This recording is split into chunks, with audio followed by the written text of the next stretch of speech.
You can also go ahead and upload out various attachments inside of Qwen. If I were to click on the plus button right here, you can see that you have an option to upload documents, images, videos, or even audio.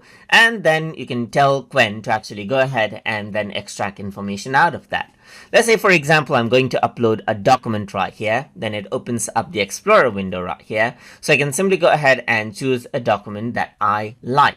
Let's say, for example, if I were to go around onto this document, click on open, I can simply upload it. And let's say, for example, I can say something like, based on the document, tell me what is in it. So if I were to actually go ahead and do that, Qwen will actually go ahead and analyze the document, and it says it seems to be a report or a dashboard containing data related to sales of various gaming consoles right here. Similarly, I can go ahead and click on the plus button and then upload out an image as well, or a video or an audio, whatever you like right here.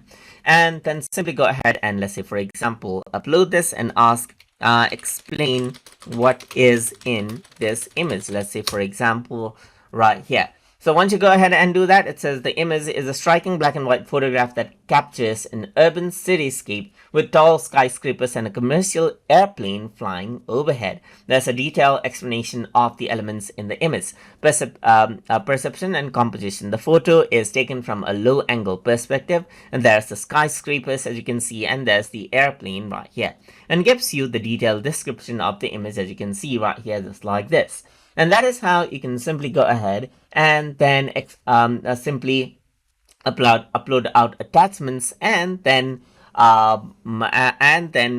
communicate to Qwen on the basis of it as you like. So I hope you guys learned something as always. And as always, please like, comment, share, and subscribe.